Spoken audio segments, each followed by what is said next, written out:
Komisi 3 DPRD Banjarmasin berencana memanggil Dinas Pekerjaan Umum dan Penataan Ruang terkait maraknya kecelakaan di turunan Jembatan Gantung Pulau Bromo di kawasan Jalan Teluk Masjid, Kelurahan Mantuil, Kecamatan Banjarmasin Selatan. Pemanggilan dilakukan setelah Dewan melihat kondisi turunan jembatan terlalu curam dan membahayakan pengendara. Usai melakukan inspeksi mendadak ke lokasi jelang tengah hari Kamis 7 Mei 2026, Komisi 3 menilai kondisi turunan jembatan cukup curam dan berpotensi membahayakan pengguna jalan, khususnya pengendara roda 2. Ketua Komisi 3 DPRD Banjarmasin Muhammad Ridho Akbar Wahidi Takuni memandahkan pihaknya akan segera memanggil Dinas PUPR bersama konsultan perencana proyek melalui rapat dengar pendapat.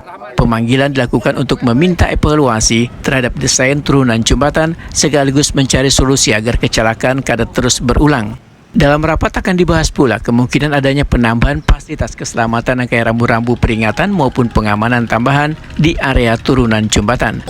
Kita akan memanggil konsultan perencanaan awal untuk mereview desain bagaimana jembatan ini agar tidak membahayakan masyarakat lagi. Baru kita bisa memberikan keputusan lanjutan bagaimana mengenai pekerjaan jembatan Pulau Bromo tersebut. Muhammad Ridho Akbar berharap evaluasi yang dilakukan bersama instansi terkait dapat segera menghadirkan solusi sehingga kawasan turunan jembatan Pulau Bromo kada lagi menjadi titik rawan kecelakaan di Banjarmasin.